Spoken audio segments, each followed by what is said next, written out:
Welcome to this edition of the YAHOWAH blog. We're in the family hour. We're actually going to do most of our program on returning to the garden, although we're going to begin this evening's program with a song. It's good to see everyone. I think we have, five or six of our cast here joining me. I'm Craig Winn. We have Dr. Jeff in the house. Dr. Jeff has been part of the covenant, and we've been together now. We're probably over 20 years. We have Kirk, who I've been with almost as long, probably 19 or 20 years. He's our California artist and my very, very good friend. And JB is one of the few people who I actually enjoy disagreeing with. You had a chance to send a note on that today, because you're such a thoughtful debater.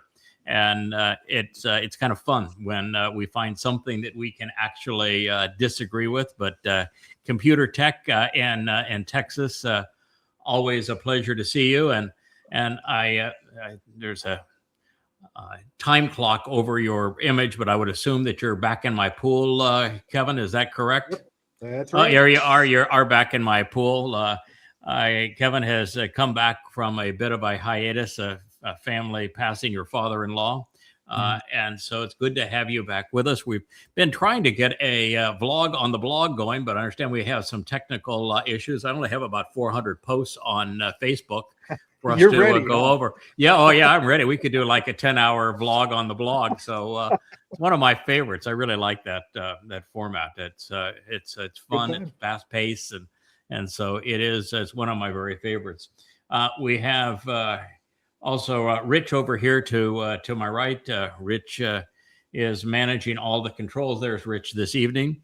We may get Leah later on. I know that now she would be in the chat room making a contribution there. We may get her later on. She actually has stolen Wookie too. So Wookie would be the other member of our cast that is currently AWOL. So Kirk, how do you like your picture up there in the studio? I like it very much. Thank you. Yeah, isn't that great? I think it's really been appropriate here in this recent series, because you've got the old man and the sea, and this is the old tree and the sea, and we're talking about the old goy who is representing that tree and the garden, the tree of knowledge. And, he's pretty well rooted and old and gnarly and weather beaten, but, still standing strong and by the sea, which is symbolic of Gentiles, which he is an observant foreigner, and growing out of the rocks there. It all worked pretty well, I think. Yeah, that's a coincidence, but it's a heck of a good one. Yeah, it's perfect for our metaphor. So what I'd like to do is we'll start first with Leah's, I can't even say most recent song, because she has shared another song with us that is probably even more powerful in its lyrics. But this one is really good, and we'll do the next one next week. The story behind this song, as she shared it with me, is that we have most recently received a showering of new and enlightening information. We're learning at a prodigious pace, much faster than ever before. I would say that it's exponential in the sense that we've learned more in the last 2 months than we learned in the 6 months prior to that, and more in the 6 months prior to that than in the year prior to that, and certainly more in the last year than we did probably in the 10 years prior to that. We've been at it now 24 years, so the pace has really accelerated, which is kind of what you'd expect. You build a solid foundation, and it's just much easier. Kirk, I think when you started your glossary, it's each word was slow initially, but as you build a foundation, and you come pretty adept at it, it's much faster. And JB, as you translate it, the more you translate, the easier it is to translate. And I actually find that if you go back and go over material you've been over 3 or 4 times, the insight that you can derive the 4th, 5th, 6th, 7th time from it is much greater than the first time through. So we are developing this increase in enlightening information. And Leah's always been fascinated by the two women that are presented in the Torah account. There's always a good woman and a bad woman, and both are presented often and in different ways, excuse me, using different metaphors. And that she began to look and notice how Israel's long and embittered history with Yahowah sort of resembles her own. It's just like Dowd is symbolic of Israel, the good and the bad of Israel, just as he is symbolic of the covenant. Leah looked at her life and said, it's a lot of the things that she's gone through are reflected in the life of her people, of Israel. And she has also moved from country to country. She has loved the wrong man, which is also something that Israel has suffered. She has been abused while trying to remain sane and grounded. Again, something she shares with Israel.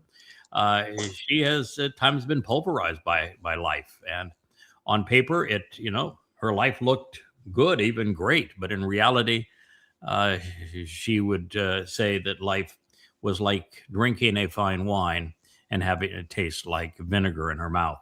And so she could not find the missing flavor, the remedy for what she was tasting versus what she was actually consuming.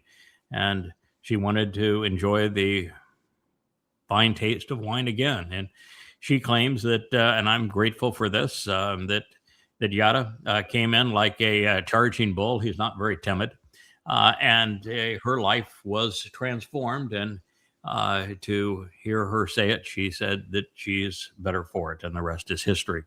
So she wrote this song about the runaway woman and how when she encountered Yada, it brought her back to sanity, brought her back to a safe shelter, back a life that was full of flavor and worth living. I'll just share a few of the lyrics with you before we play the song. She wrote, she was removed from the land. And boy, is that ever true of Leah and of Israel. She went chasing every man and in fate unkind. She played the field. She was wild, a woman lost, nowhere left to go. She was, of course, the runaway woman, and she was playing a deadly game. For those that don't know, Leah is really, I think, other than Israel, I think she comes in second to Israel for the most time to actually be a runaway bride.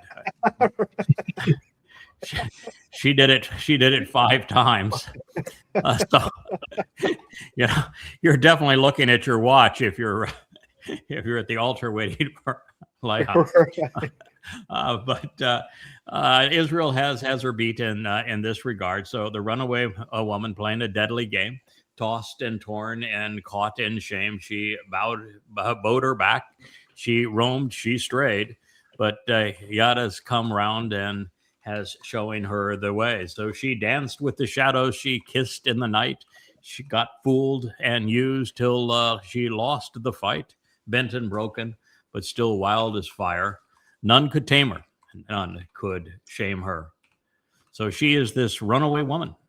She was lost in her dress worn thin. Dowd reported where to begin. Yada stepped in, the king's own friend, to bring her home.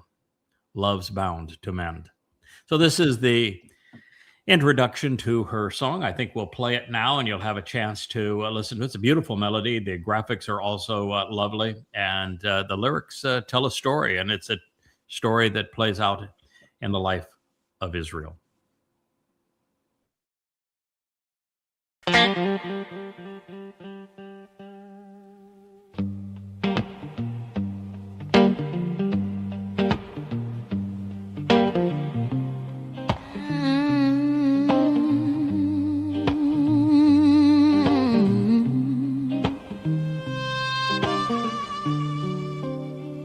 She was removed from the land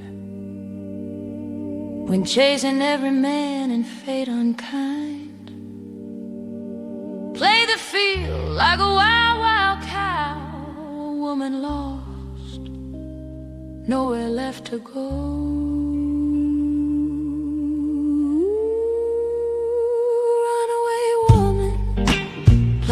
Deadly game, tossed and torn and caught in shame. She bowed her back, she roamed and strayed, but he had us come round and showing her the way. She danced with shadows, she kissed the night, got fooled and used till she lost the fight.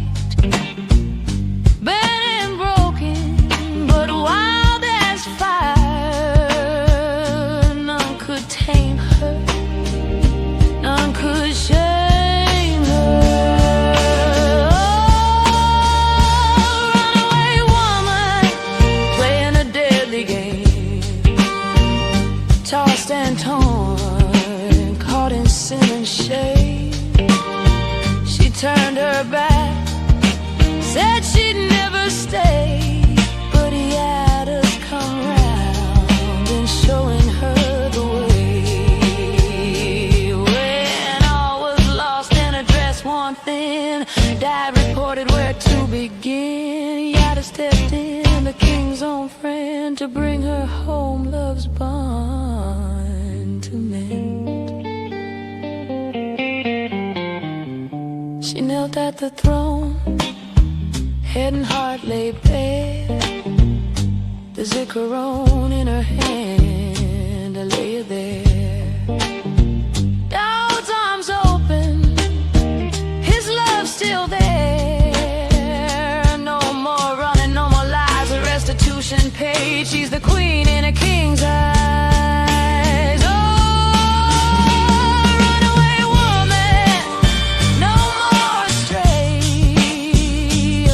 Forgives, her bride price paid. With Yada's hand, she found her way back to the loving home that's here to stay. Yeah, the runaway bride turns sweet and true, from the fields of sorrow to the waters of blue. She's a child of YAHOWAH, shining brightly back in Dowd's arms, walking in his light.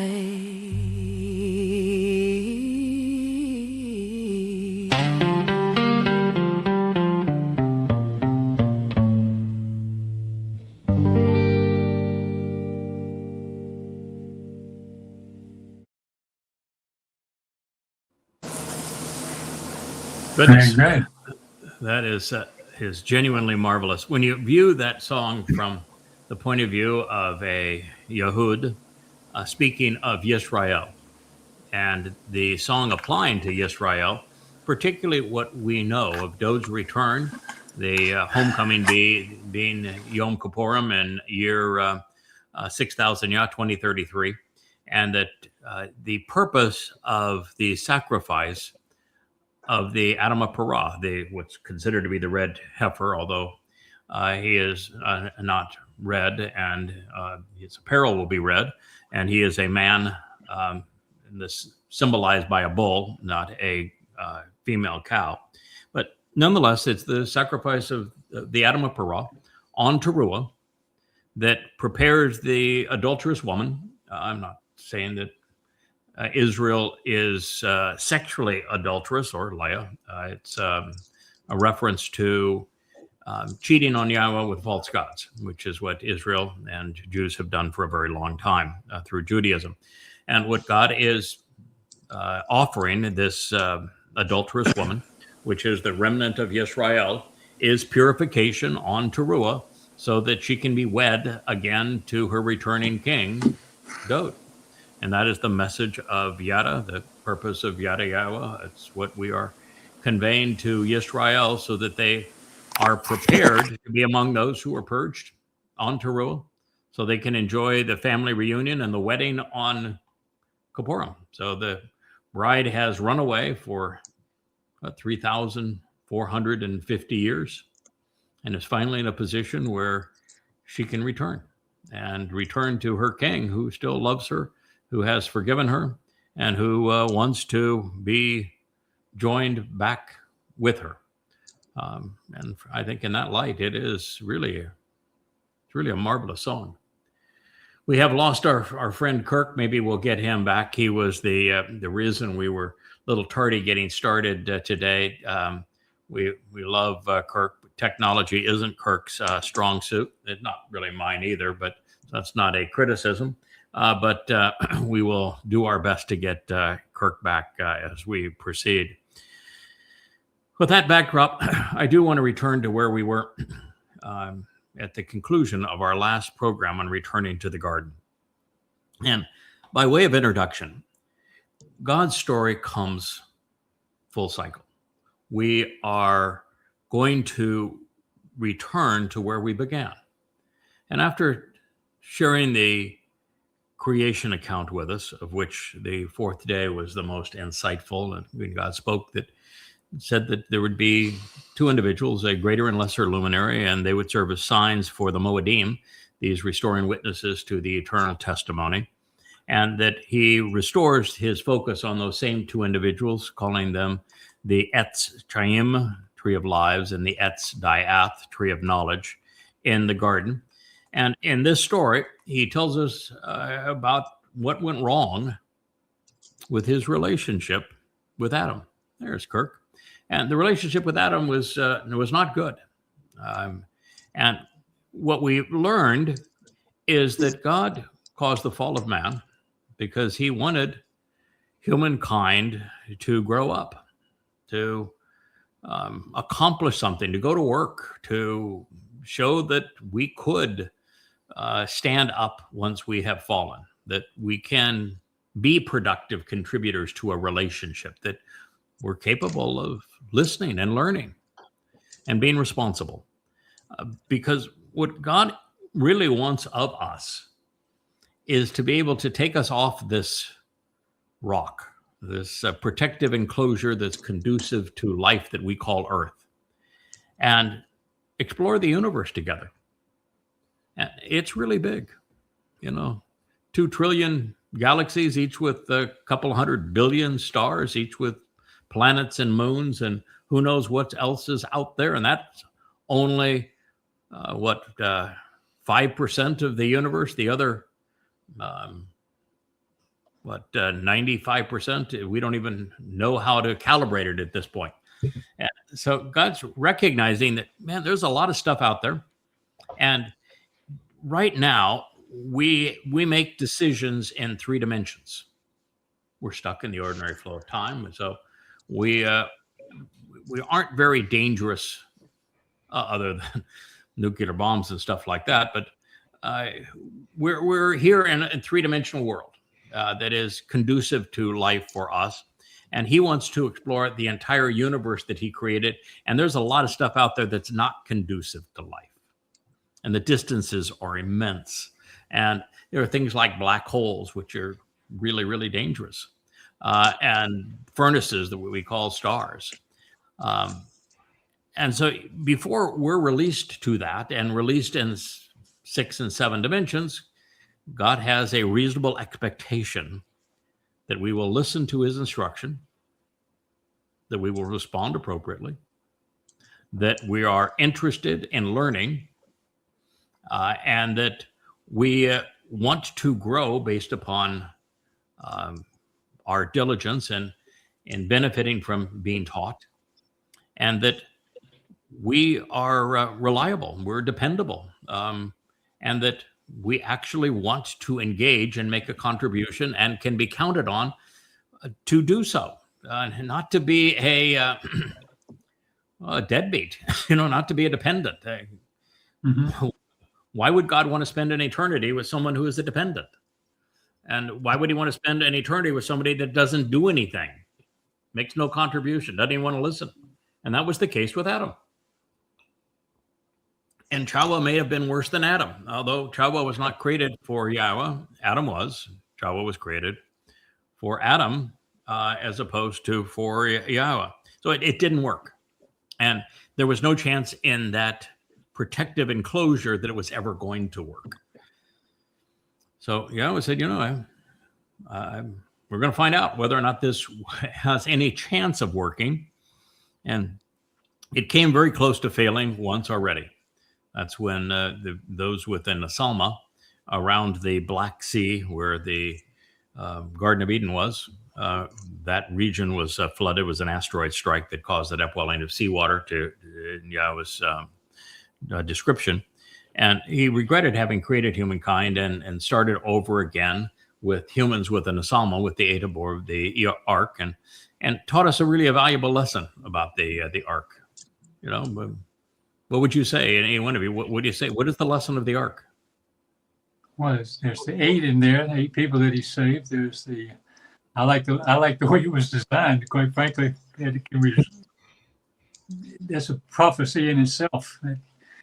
You recorded what you could do, and you could float in a boat. We couldn't do that today. Yeah, the naval architecture of the dimensions of the ark are very similar to one of the super tankers today. It has that kind of stability in terms of its draft and its beam and its overall length overall. It is very similar to that, and its construction was with glue lamp, which make it physically possible to have built it, as opposed to, which are much stronger and much easier to work with, solid pieces of wood. He talks about how it was sealed with the resins of the day, and then God loved animals and the animals of the region. He wanted to be part of this process, but I don't think actually that is the number one lesson of the ark. 3 doors to Yahweh. No, 3 doors is interesting. Yeah, there are 3 doors in the ark, which signify the 3 options for human souls. We can listen to Yahweh and live with him forever in Shamayim.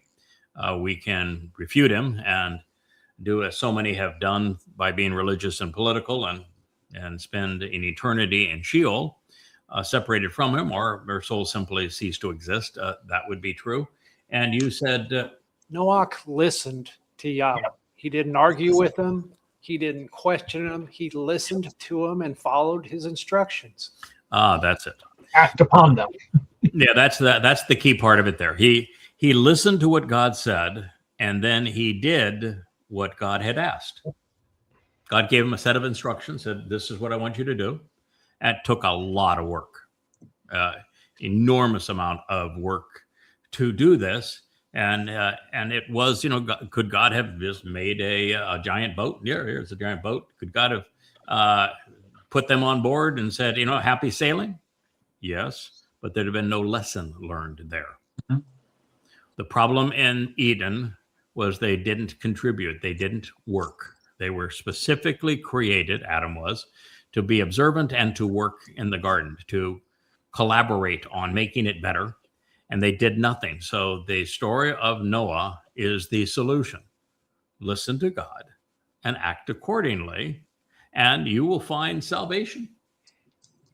So that is the primary story of Noah and the ark, and God summarizes it by saying that he in fact listened and that he did accordingly. Now there are some other aspects of this. When God said that he caused the fall of man in the garden, what verb did he use? The fall. The fall. The fall. The fall. Correct. And what was the name that God ascribed to the people within the Salma outside of the garden that he was so frustrated with? Nephilim. Nephilim, which is simply the plural of this verb nafal, which means they were the fallen.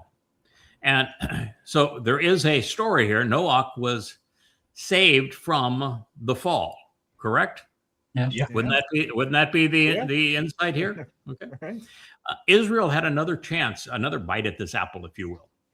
When the spies went into the land for the first time, somebody from each one of the tribes, 10 of the 12 came out.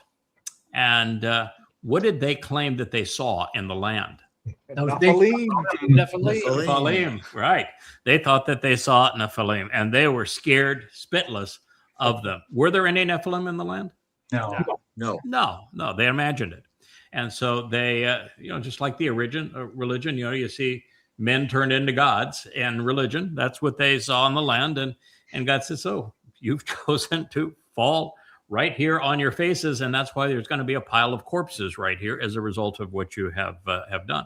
So there is another lesson in God caused the fall of man, and then he showed us the way to resolve that problem with Noah, who listened to God, did as he requested, and actually did some work. Right? So there's a beautiful lesson there. There's another lesson in the ark too. How many humans were aboard the ark? Eight. Eight. It's kind of an interesting number, isn't it? It appears in a lot of different places. One of the places that 8 is celebrated is which one of Yahweh's 7 Moedim features 8? Sukkah. Sukkah. Sukkah is the one. Yeah. And by being 7 days plus an 8th day, what's the message? Eternity. Yep. Yeah, eternity. So, what does God say that He's going to do on Towrah relative to the conditions that we're witnessing now on a planet that is destroying itself? What did He say He's going to do on Towrah? He's going Wash it all away, clean it up. Clean it up and do what? Oh, return it to the Gan Eden. Return Return it the same to God. condition. Exactly. He says He's going to return the earth to the Gan Eden. So on Towrah, He cleans it all up, gets rid of all the religious trash and conspiratorial trash and mother goddess trash and religious, political trash, militant trash, all that kind of stuff, all goes away. And He restores the earth to the conditions that are experienced during Eden. And He doesn't let us into Eden on that day because, well, there'd be very few people that would go back in, and the people that would be qualified to go back in actually were the ones that wouldn't need it. So we have 10 days after He does the transformation, and we have purged this runaway woman of her running away from Yahweh, such that she is now ready to go back into the garden, prepared. What happens 10 days after Towrah? Yeah, reconciliation. Yom Kippur. You're right. Kippurim. And what happens on that day? Reconciliations. Well, Dowd and yes. Yah return. Oh, Dowd and a couple of fellas show up, don't they? Got arrive. Big event. Yeah, big event. It's Yahweh, and some projection of Yahweh anyway, is returning with Dowd. Dowd is the big honker on this day because the way that Yahweh works, He always chooses to work through a person, and God's person is Dowd. And so Dowd is king. He's returning with Dowd. Dowd's seat of honor will be as brilliant as the sun on this day. Oh, by the way, what is Dowd's throne? The ark. The ark. It is. The Ark of the Covenant is the mercy seat. The Ark of the Covenant, Kaporth, happens to be Dowd's throne. And it's going to be as brilliant as the sun on this day and Yahweh's presence. Does that mean anything to us? Anything going to happen with the mercy seat on this day? It'll be anointed. It will be. With what? Blood. The blood of Blood. the bull. Blood of the Adam of Parah and also of And the the... goat. Oh, yeah, that would be Yada Elia. and Elia. Guy's got a couple of guys. Got a couple of guys for everything. So Dowd's going to do what he did as he's depicted anyway, when the Ark of the Covenant is brought back into Jerusalem, and Obed-Edom, a man from Edom, is responsible for the conveyance of the Ark back into its proper place under the tent of the restoring witness at this point on the Temple Mount. And Dowd is then going to anoint it with the bull's blood and with the blood of the goat, the bull for himself, the goat for Israel. Pretty much the story of the Torah, right? Pretty much, yeah. And he'll be dressed as the high priest, just as he was in 2 Samuel 6. He'll also be, the rest of him will be dressed ready to go back into Eden, because I was wondering. that is the next step. Part of this whole process is you can't be right with God if you're uncomfortable being exposed to His presence. I mean, that's the message of the rest of Dowd being in the altogether wearing nothing but a very, very big smile. He was exceedingly comfortable in God's presence, and that is precisely what is required of us if we're going to return to Eden. All right, so 5 days after Dowd returns and he's betrothed again to this runaway woman, that's why it was a good song here. What happens then? They have to learn. They're cleansed, but they're not educated. Well, yeah, but and so the cleansed and uneducated remnant of Yisrael and a remnant of Goyim as well are allowed back into the garden on Sukkah. This will be the 7th of October in 2033, year 6000 Yah.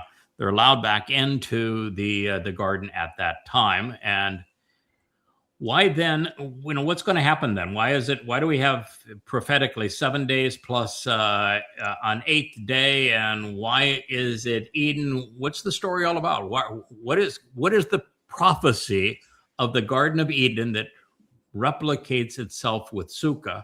And how do we know that Sukkah is synonymous with the Gan Eden? So let's begin. Why is Sukkah synonymous with the Gan Eden and our return to Eden? Sakak, the verbal root, sakak.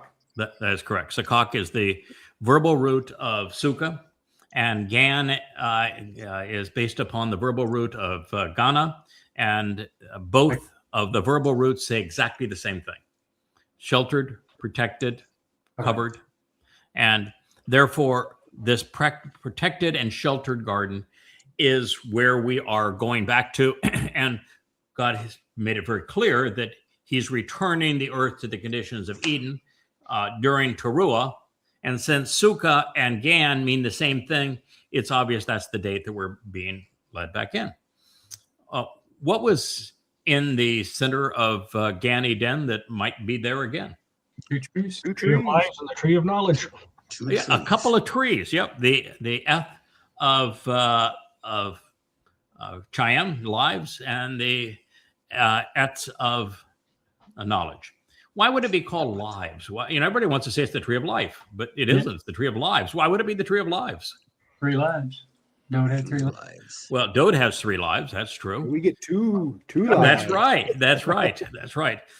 Because the remnant there is, if they're deemed worthy of the tree of lives, and we're going to talk about what would cause them to be worthy of the tree of lives, then they will get eternal life with YAHOWAH, and they will be released from this sheltered enclosure that we call the earth, and to explore the universe with YAHOWAH and inheriting it from him. So for them to do that, there has to be, the other tree has to be there, doesn't it? Mm-hmm. Yep. Knowledge. Yeah. Tree of knowledge. And the tree of knowledge is described by Yashayah in the 11th chapter of Isaiah as whom? Yada. Well, He is, the Choder. Yeah, the Choder is. He actually says it's the EtzDaat, which is the tree of life. So the 7 of the 7 spirits of YAHOWAH, 2 of the 7 are EtzDaat, and the others all contribute to that. And so the Choder is the tree of lives, of knowledge. He is called by YAHOWAH throughout as para, productive. And God says that he grows from the Adamah. Have we mentioned anything that would be associated with an Adamah para? Productive, yeah. Yeah, that is the bloody red man of the earth, who is a productive bull that is sacrificed on Towrah to make it possible for these neophytes to enter the Gan Eden. And so the idea is 7 plus 1 is the way the Sukkah is set up. So you have the 7th millennia of man's existence from the garden. And that would be from year 6000 Yah, 2033, to 3023, 1,000 years later, where in this protective enclosure, we have 1,000 years working together. And God says there'd be 8 of us that are responsible for this. There's 8 specific people that are harvested on Shabuah, that are reminded of on Towrah and again on Sukkah. that there's 8 of us. It's actually the Choder plus 8, who are going to be part of plucking the fruit off that tree and feeding it to this mortal remnant in a way that prepares them to be like Dowd. Yeah, make good choices. Yeah, to not only make good choices, but to work, Yeah, to be observant, to listen, You to always- learn, to become reliable, Mhm. to show themselves to be interesting and worthy of being released from this rock of life to travel the universe with YAHOWAH. We have 1,000 years to do that. And as many of the remnant of both Yehudim, Israelites, and Goyim who capitalize on what we're offering and teaching, and we're teaching more than just knowledge, we're also teaching a lifestyle of what it means to work, what it means to learn, what it means to fall and get back up again, what it means to be wrong, and then when you discover something that is correct, moving on with what that's correct and then building upon it. Doesn't mean you have to wallow all over if you look at Dowd, when he was wrong, you don't find Dowd wallowing all over it or apologizing or rewriting his Mizmor. You just find Dowd growing from it, say, well, it was great. Let's move on from there. So it's 1,000 years to get that right. And we're going to start with clean slates. So I'm not going to anticipate how hard that job's going to be. In the past, it's been impossible. But I think we're going to be really well prepared to do this. And in the past, too, there wasn't the example was only among us. Well, 70 years in the first life, of which we only got to know 62 of them with Dowd in his first of 3 lives. There was the only one that wrote about Dowd in his second of 3 lives is Dowd. So he shared some aspects of it as we filled Pesach Matsah Bikuwrym, but Dowd's going to be present, and he's the exemplar.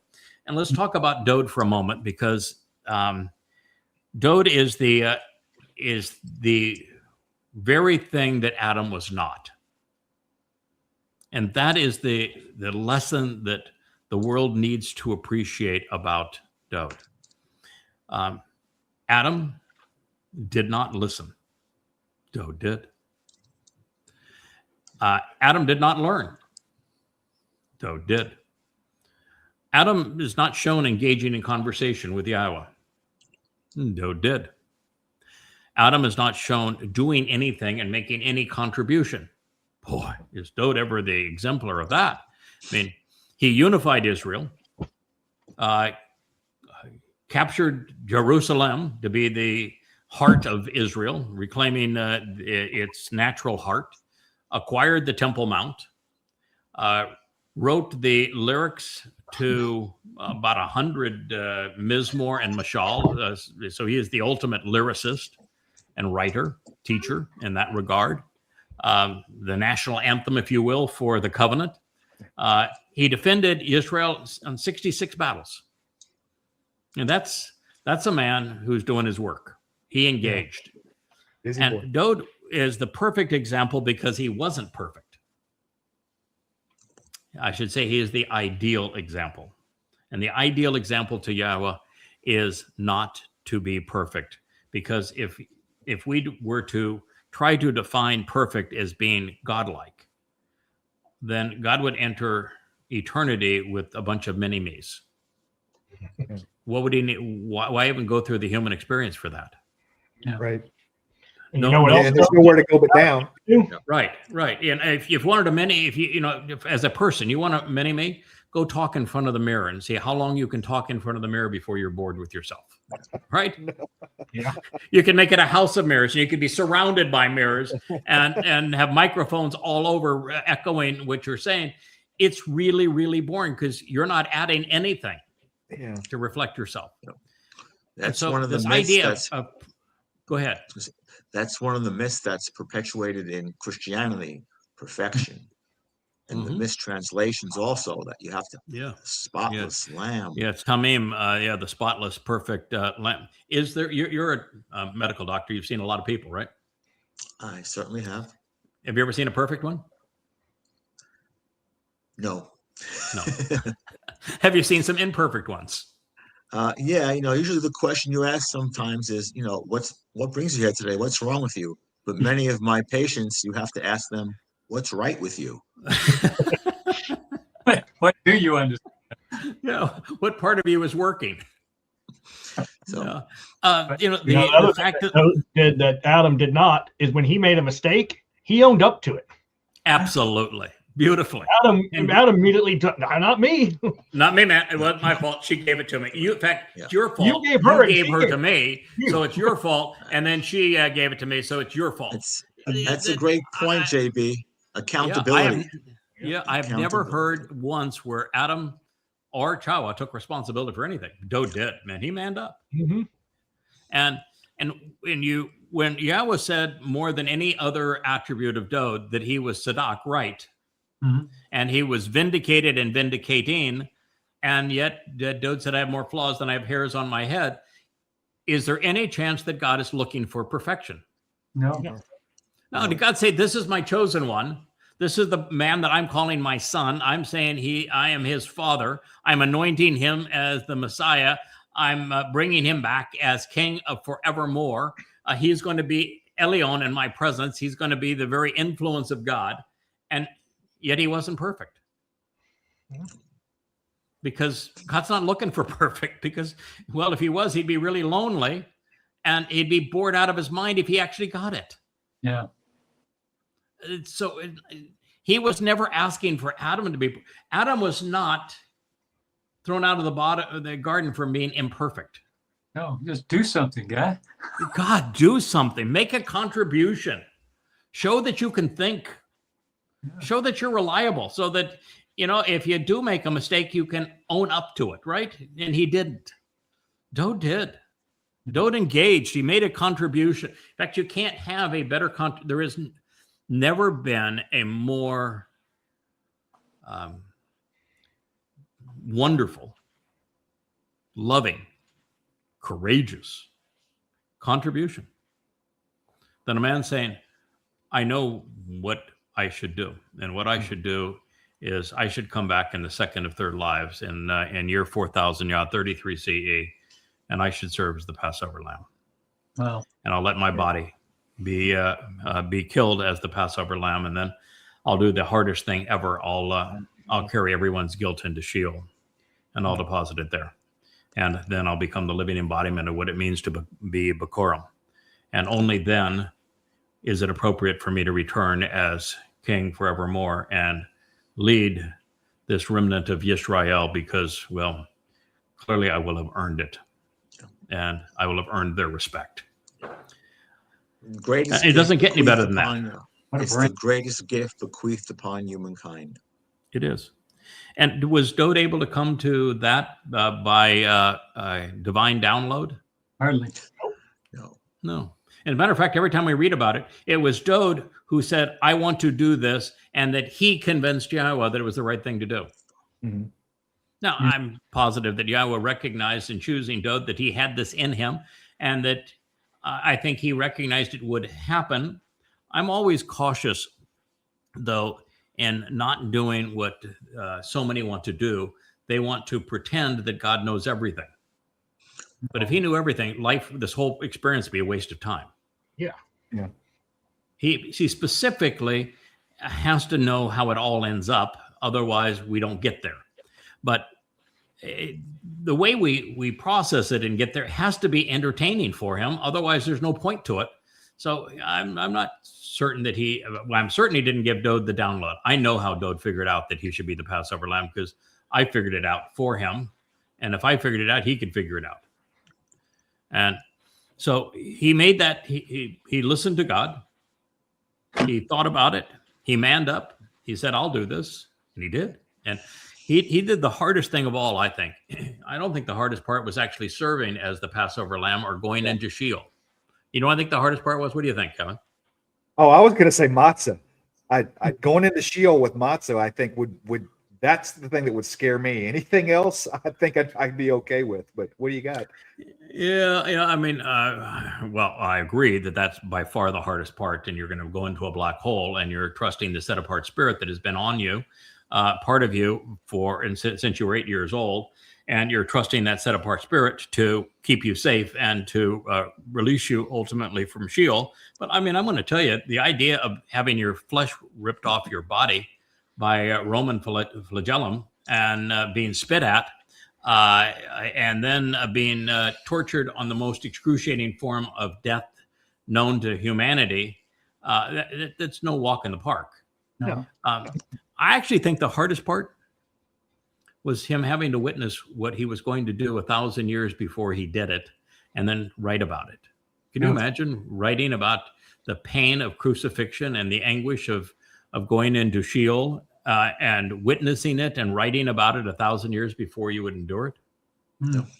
Wow. I mean, somewhere along the way, wouldn't you say, I mean, maybe we come up with a different plan? You think that, You have an al- if I write it is there an differently, alter- does it happen differently? Yeah. Yeah, is there an alternative to this plan? Actually, it's a brilliant plan. It's such, I'm sure Dowd didn't say that, because it is really a brilliant plan. And the brilliance of the plan is that by enduring what was less than 48 hours, but we'll call it 2 days of hell, Dowd earned our respect and God's respect for eternity, and is responsible for all of us being able to enjoy eternity, is directly because of what Dowd did. So if you look at the cost-benefit analysis, you and I had a discussion about cost-benefit analysis not all that long ago, and you look at it, and the first thing you come to is, well, the cost-benefit analysis of Dowd enduring these 2 hellish days versus the dividends it would pay for everyone, including for God, and for all of us who are going to be there. It's a pretty good call. Yeah. You know, Craig, somebody this week accused us of being paid. Yeah, being paid. Well, I want to know which one of us is paid, by the way. who is it here that's being paid? Well, when I move up to fries, that's when the big bucks start coming in. Okay, there you go. But the point is, we get, by doing whatever we can, we get the greatest thing at the end of our lives, or when we start over. The next, I mean, that's the payoff, is because you have Yah as your father. He knows who you are. He appreciates you, which is you're never going to, you just, wow. You're never going to live to forget the idea of recognizing that forevermore, Yahweh, the creator God of the universe, appreciates what we have done. That's best compensation ever. Well, he's also giving us the universe. We're inheriting that. That's pretty good. Yeah. But we also get the satisfaction of knowing that every single person from the Dowd's time all the way for the next 1,000 years, every single person who gets to spend an eternity with Yahweh and gets off this rock will have done so because we decided that we wouldn't be like Adam, that we would listen, we would act, we would learn, we would engage, would make a contribution. And it's that contribution that, just as Dowd paid the price, nobody knew he paid the price until we shared it. And so we get the satisfaction of knowing that every eye that you look into forever, those people are there because of what we have done. Comes through YadaYahowah. Yeah, absolutely. Absolutely. They're all there because talk about a sense of satisfaction. So Dowd gets it one level above us, but it isn't that big a difference from where he is to where we are in terms of that satisfaction. To elaborate on what Kirk said, had a discussion with you earlier, Craig, about the imbecilic post about being paid. It's actually a gift, the gift of Da'at, the gift of Binah, and the investment of Shemayim. Yes. That's what this is about. Yes. And there is payment, absolutely, because God is quite clear that we are receiving an inheritance. And the inheritance that the 8 plus 1 are receiving in particular is the inheritance of being able to birth God's covenant family and offering it to his son. If I may, Craig, you mentioned that in your opinion, that the hardest thing Dowd may have had to deal with is knowing 1,000 years before it was to transpire what was going to transpire. How has it affected his herald to know approximately 9 years before to discover what is going to happen on Towrah in 2033? Yeah, it was it's sobering, is what it was. It was humbling. It was sobering. It was Jeff. I think what you know is that, and all of you would know this, that I really enjoyed being anonymous, and the only really bitter blow that I've had in my ongoing, now it's 24-year relationship with YAHOWAH, is when we came upon Towrah for the first time, as I was writing the observation series of books. And when we came upon Towrah, it was obvious who God was talking about. And now we know, because he's also the tree of life, so it's even more obvious now. And at that moment, I realized I'm not going to be anonymous. And the reason that was such a bitter pill, people clamor for fame in this world. But I had known what it was like to be famous, because I had taken 2 companies public. I lost my anonymity and became a target. And I lived in my second company when I took it public in a small town, Charlottesville, Virginia, where the University of Virginia was. We had by far the most people employed at my company. It's called Value America. And you couldn't go anywhere without being known. And being a public figure is really uncomfortable. I mean, I had a 14-page cover story in Business Week written about me. They didn't get anything right other than spell my name, but it doesn't change the fact, as a public figure, people can say whatever they want to about you to fit their scenario.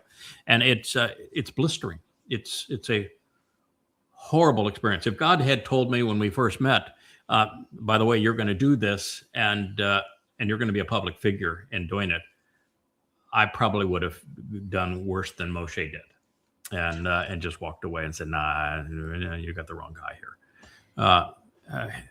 So that was a bitter pill. I will tell you that. And then you get to the point where there's hundreds and hundreds and hundreds, countless hundreds of these affirmations. And somewhere along the way, it's just, you need to man up. God, what you have to say is that God expects more of you than you thought you had to offer. And he's trusting you to do this. He's going to give you the people to support you, and you're going to get it done. It needs to be done. And this is the job, and just man up. It's a limited period of time. You can do this job. And I was good with that after a while. And then I'll never forget when I was reading back in Yeshaya about this, now the 17th chapter, coming to appreciate more of what it said, and there was Parah there. This tree is fruitful. There's Parah. I said, "Oh my God." Leah was with me, and she says, "You know what this means?" I said, "Yeah, I know what it means." And just immediately, we went to Numbers 19, the Adam of Parah. It means you're it. And then it wasn't that moment that I realized how brutal it was going to be. But now I've read the prophecies. I've seen the event. It's every bit as brutal as what Dowd endured. And so your question was, how does it make you How do you respond to that sort of thing? You're being asked to do that, and we actually are not being asked. You're not, Dowd volunteered and sold God on the process. I stumbled upon it. Part of the process, I'm sure, is that, my role isn't as important as Dowd, and it's okay that I stumbled upon it, but I did. I just stumbled upon it. To answer your question, it took a long time to get here, and I apologize for telling the story the long way, but I don't know of any other way to give it meaning.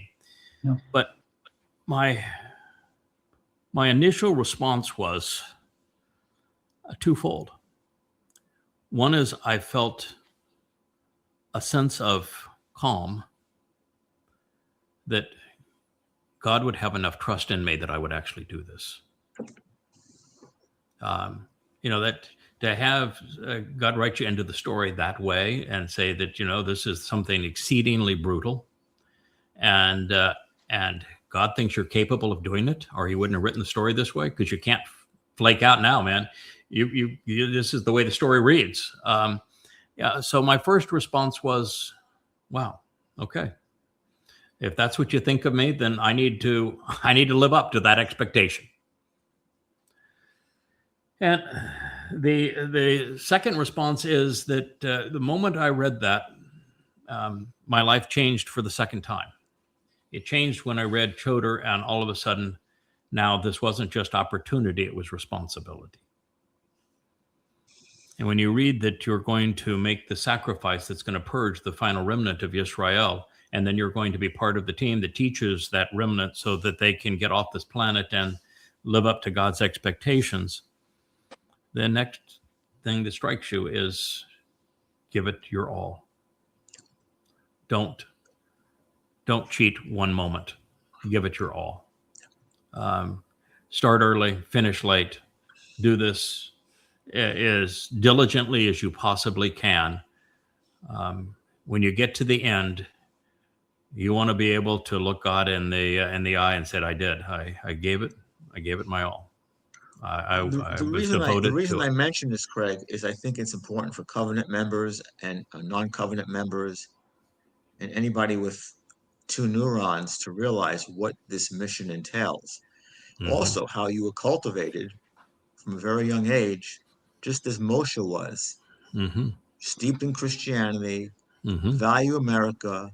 Mm-hmm. Then you went into Islam. Politics. Yeah, and then we started in Islam. Yeah, and then that was very political too. You were just brought along, mm-hmm. and I don't think it was a coincidence the way you were brought along. And no. to cut to the chase is that without you, you're the fulcrum upon which the tree of lives gets accessed and realized. Mm. Yeah, without it. Yeah, it's not a soul knows. We even had we spoke about the malcontents that are mocking the commitment that we have here and the value of the YadaYahowah series, which you see all around me, and they have annulled the whole idea of Dowd serving as the Passover lamb and are mocking it. And these are people who were once in the know. And I think that God we know that if you were once religious, I was religious, I was mm-hmm. political. Most of us were. Yeah. And that if you go from being religious and you stop it and stop being political and you listen to Yahweh and you go where his words lead and you're willing to grow with him and be responsible and act appropriately, what you've done in the past, the moment you stop doing it, when you become part of his family, it's all forgotten. It's so you start and you're looking ideal. Yeah, ideal from God's point of view. But it's a whole different story to have been exposed to all this, to have been part of it, and then to turn your back on it. Right, like you didn't learn anything. You've shown that you can't be trusted. Yeah. And on that situation, there's no point of coming back, because if you were exposed to it and then you turned against it, God's message and plan, then he knows he can't trust you. So maybe that's why they're so fixated on hashtagging my name and parlaying on that to draw attention to themselves, and fixated on just condemning everything because they've condemned themselves. So it's kind of like Satan. Satan's going to spend eternity in Sheol. Misery loves company. So the more that he can have along with him, the happier he is with the whole process. And I think maybe that's what's driving them. But it is it's a tough thing to accept. And when you get a little tired sometimes, you realize that, guys, we've got 8 years plus 1,000 years left before we're retired. It's a marathon. Yeah, I'm if you add the four of you guys and Rich here for 5, and we certainly have Leah, and there's one woman in particular that has been really remarkable and consistent, is Mariah. Oh, yeah. And you're looking at the cast of characters as they were described on Shabuah, and we're getting really close to the team that Yahweh said, this is it, and I'm counting on you. So we've got responsibility going forward. Yeah, and we're going to toe the line. I've not heard one iota of anybody saying, no, that's it's asking too much. It's always, no, I'm in it. I'm here. I want to make that contribution. We have others that are really exceedingly helpful.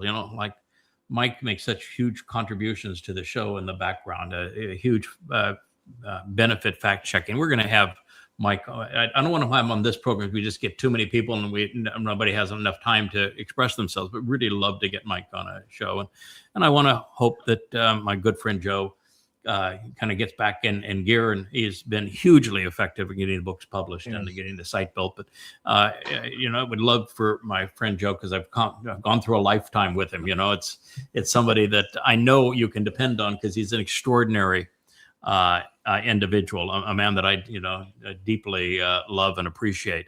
And so you want to have this core that we know that we can trust one another, and we'll get this job done, and we will live up to the expectations, because, well, we're not in charge.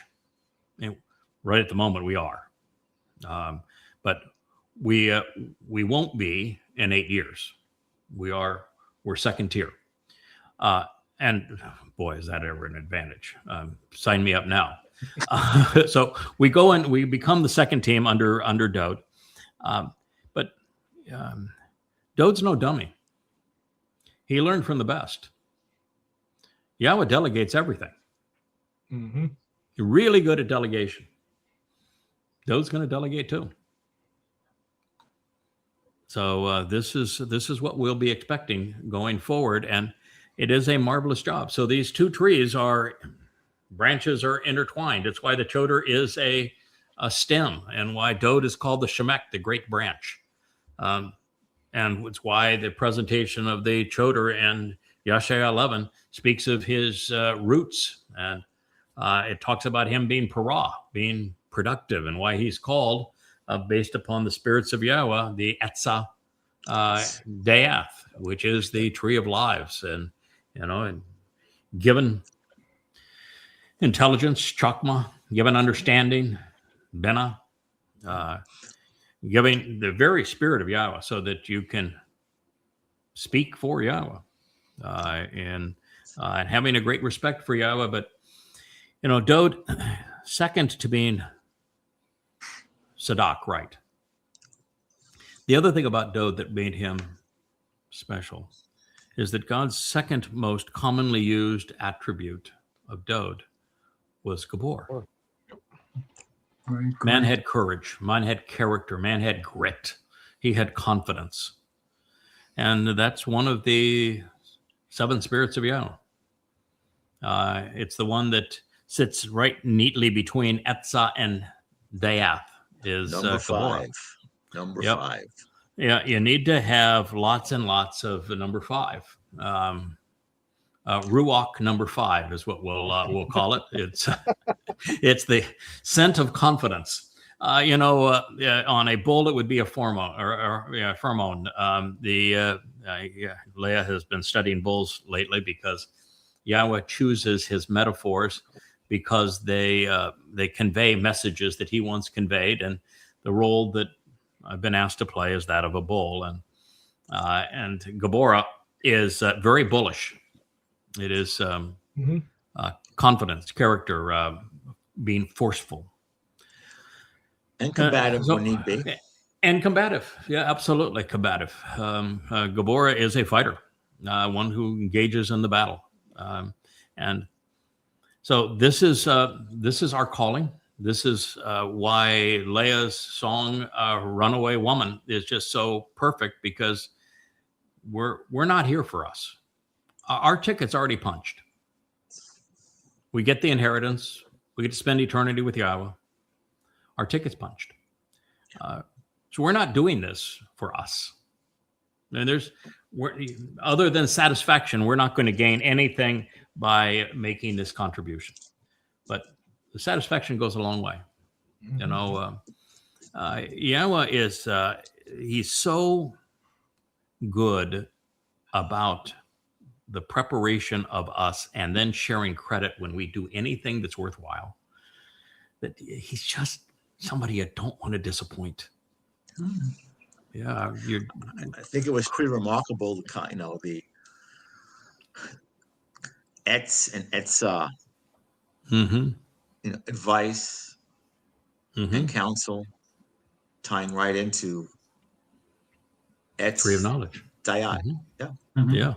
Yeah, and it's the just as the tree is made of paper, and these books are printed on the pulp of paper, and just as trees are productive, and there's nothing more productive in our world than words wielded wisely.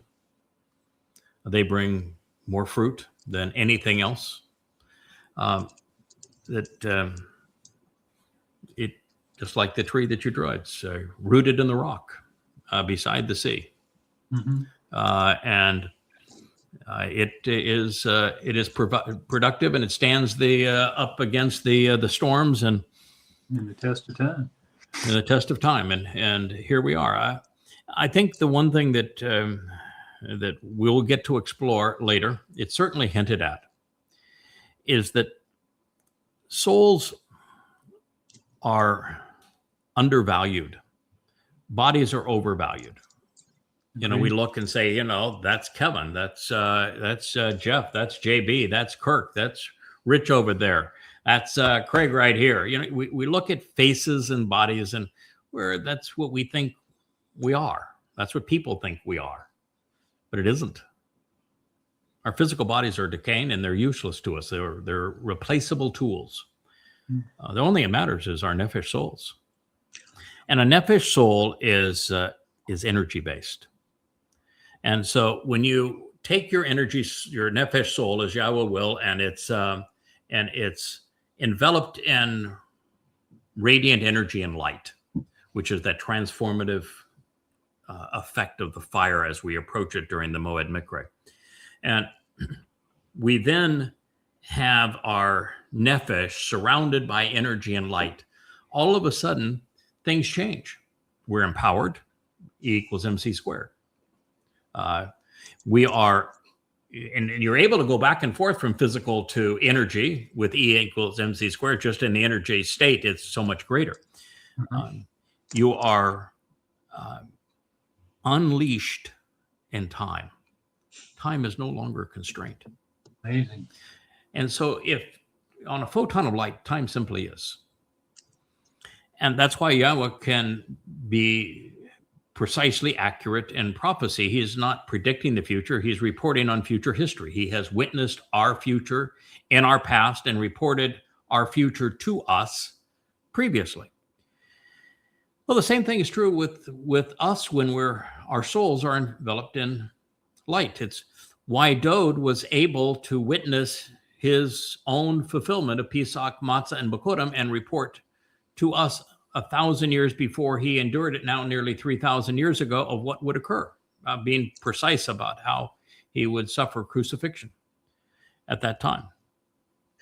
Craig, you And get so- to join that unique club, the Yeah, I am, I was, I will be club. That is correct. We are becoming more like YAHOWAH when we're enveloped in light energy. And what I'm getting at is that we will no longer be stuck in the ordinary flow of time. And just as Yirmiyah made it clear that YAHOWAH knew him before he was born, and Dowd made the same comment.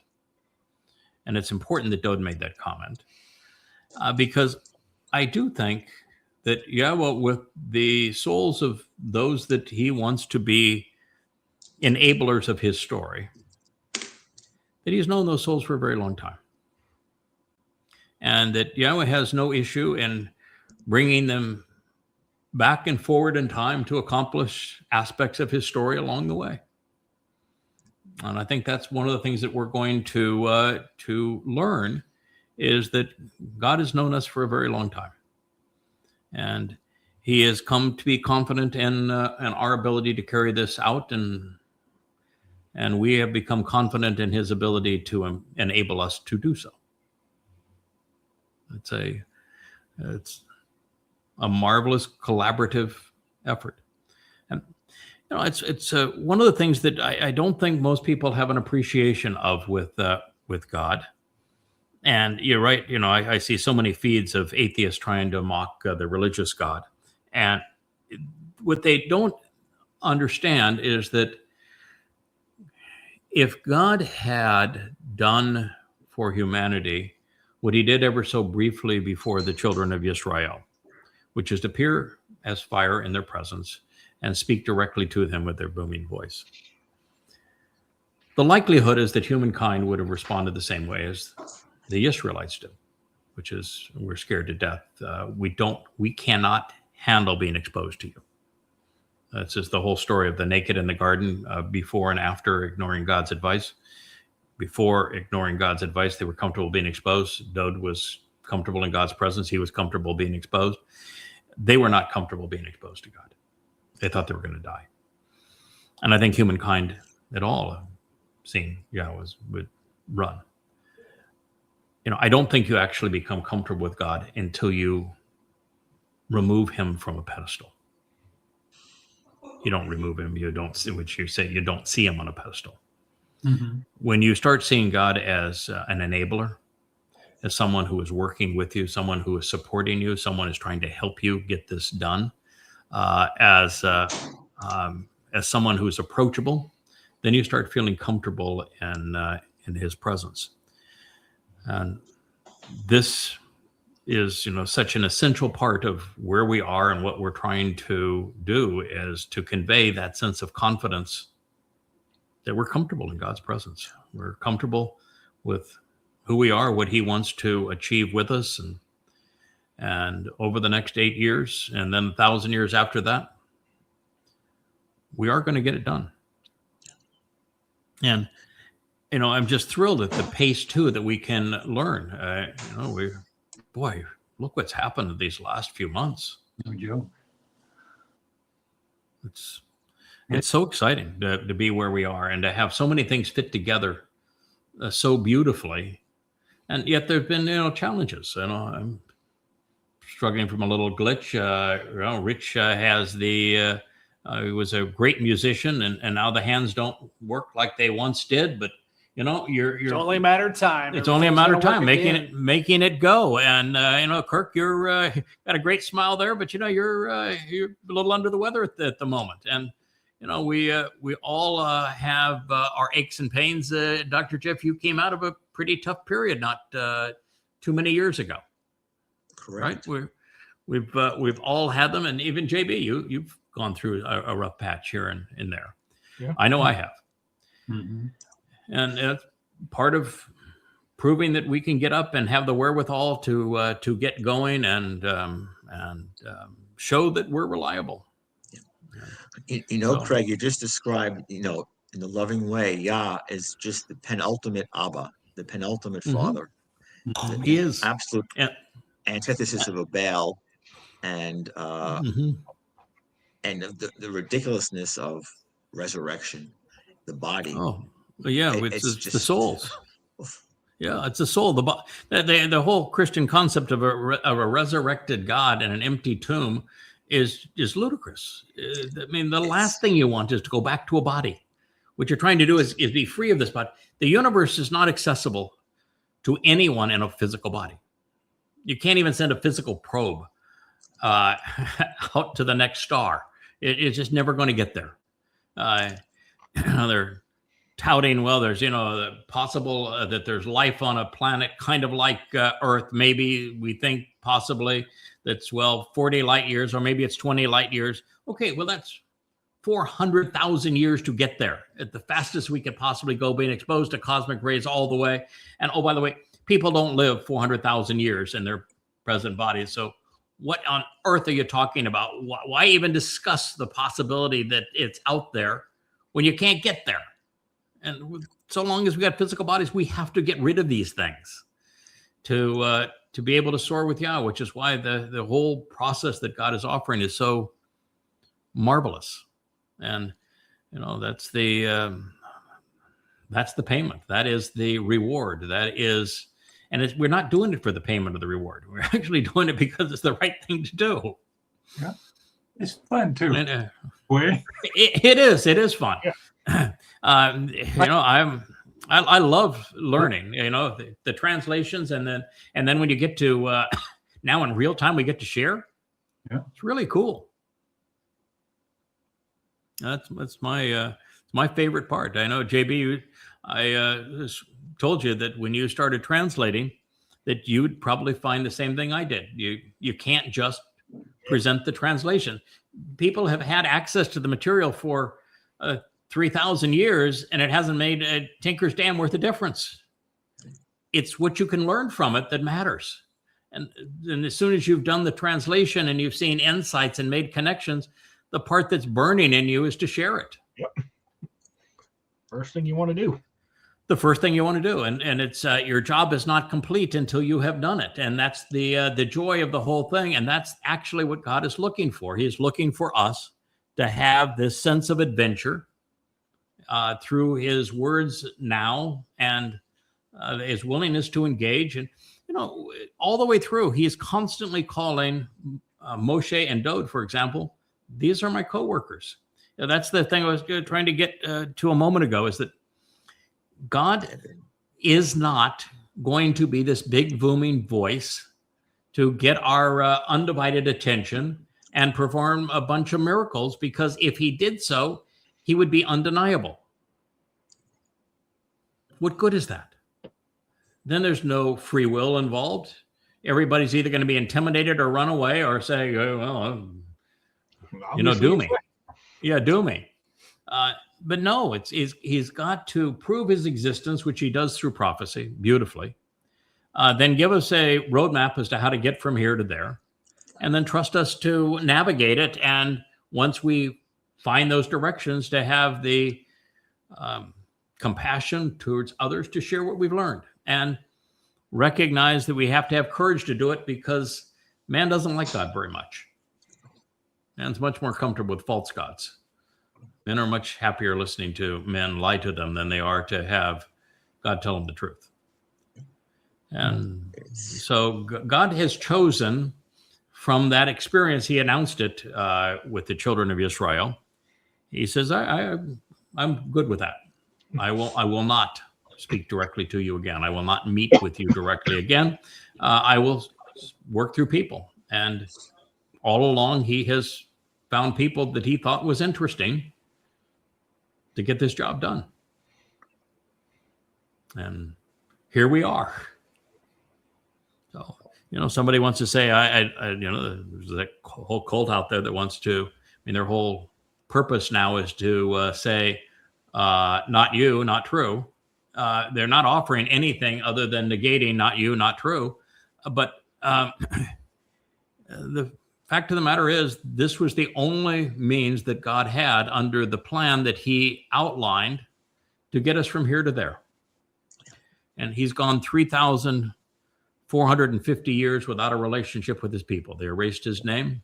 They negated everything regarding his beloved son. They have treated him with tremendous disrespect. They've foregone the covenant relationship because they preferred to be religious. You know, Craig, to do what's right as opposed to doing what's popular and convenient is the bane of human existence. Yeah. Nobody in this almost 3,000-year period has done the deep dive that you have done. I know I talk about it with Leah sometimes. It's like a lazy way to do analysis of what's been around for all this time. And then It's always been there. It's just no one has done what we have done. yeah, but you need to have that Ruach number 5 in order to pull it off. Because you're going to have so many darts and arrows flung at you. It's etc. You know. Yep. And that's part of it too, because God chose the Israelites. They rejected him. He has a fractured family. He has dealt with a fractured family from the beginning. And so he has now 6,000 years of dealing with fractured family, 4,000 with Yisrael and 6,000 overall with humankind. And so if you're going to represent him, you can't do it without empathy. And you can't have empathy. By the way, this job can't be done without empathy. If you don't care for other people, you can't do this job, because this job takes oodles of empathy. And you can't have empathy for God's plight with his people if you've not had to endure an insider rebellion. What did Abraham have to deal with? You know, Sarah's fight against Hagar, yeah. Hagar, right? Hagar. Yeah. And, you know, and the fight between Ishmael and Ishak. Then you go forward in time and look at Moshe. His own sister turned against him, and then his brother turned against him, and then all of the Israelites turned against him. You couldn't have a man suffer from more insider rebellion than he did. No. And then look at Dowd. His son led a coup against him. His people tried to run him out of town. Their choice of king tried to kill him. Yeah. Michaela. Michaela, yeah. She said, the same thing that the mother goddess says, you're making all this up. God hasn't designated you for anything.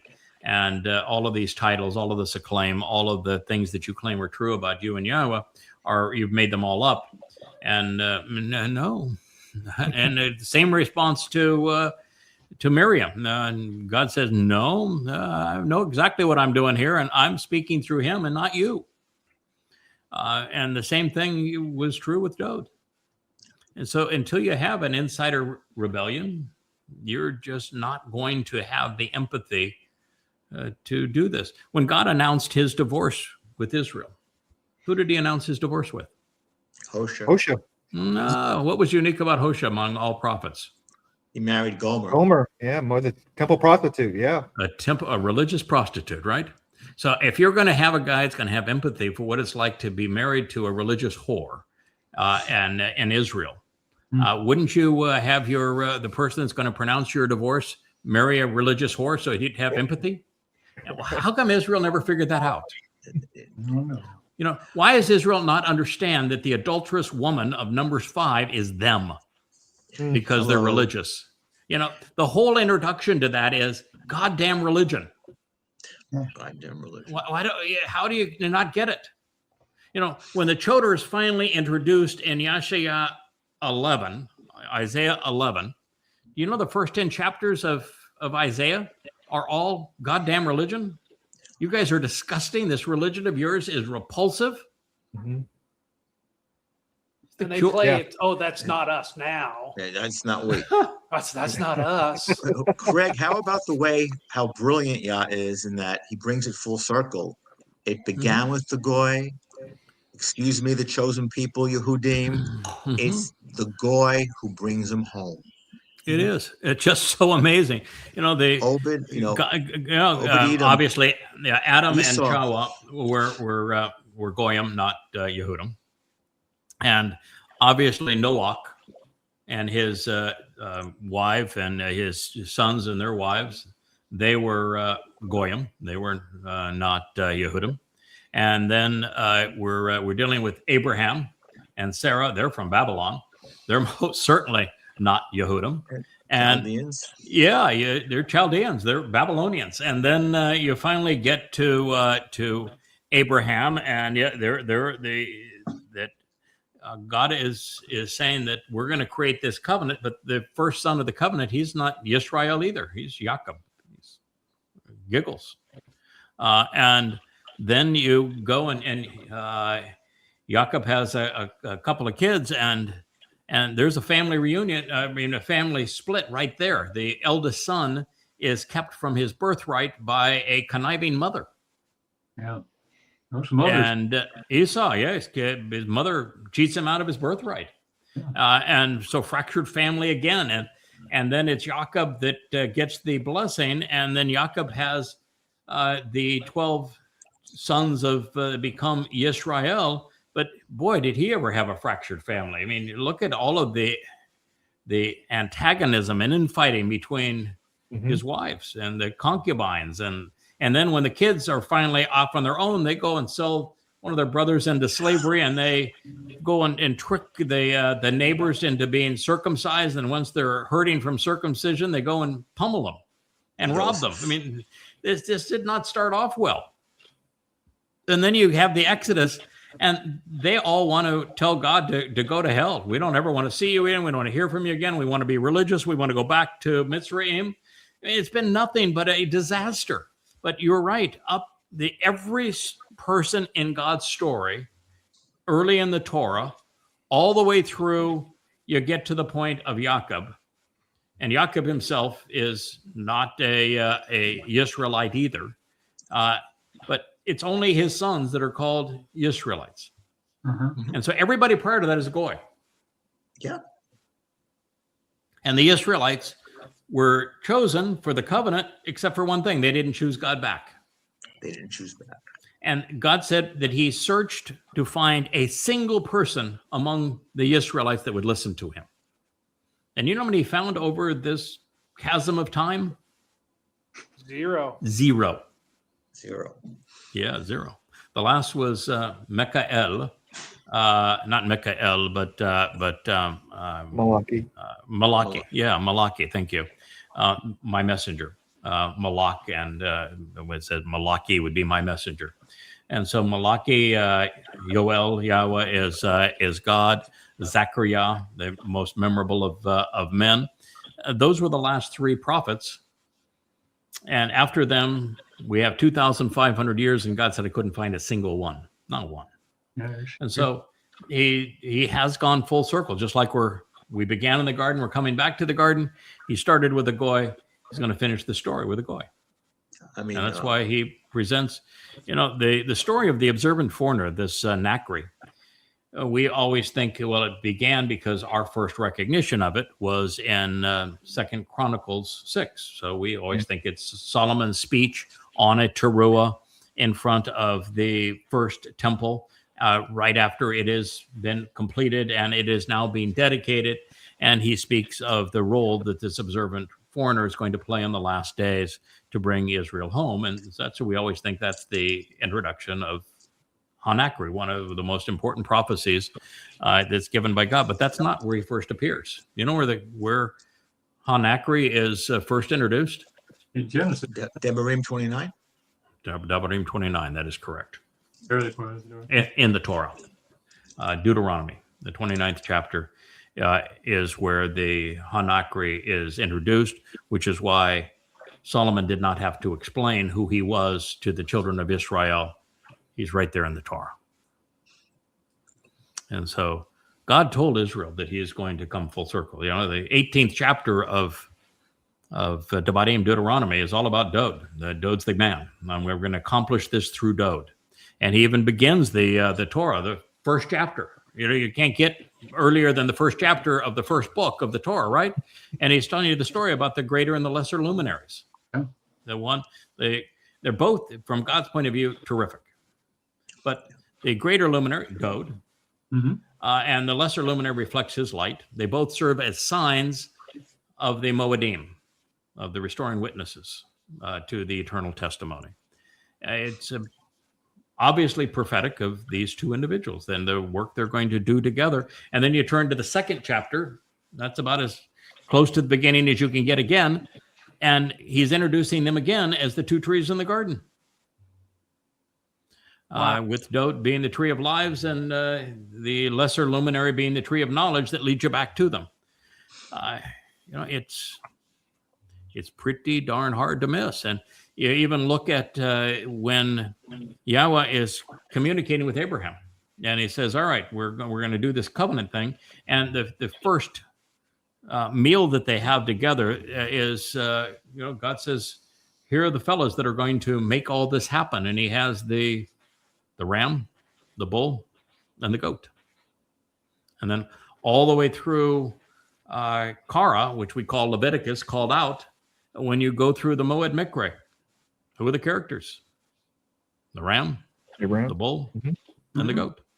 And then in Numbers 15, after the children of Israel have done the ultimate blunder, and they said, we don't want to go into the promised land. We want to go back to Mitzrayim and be slaves. We don't want what you're offering us.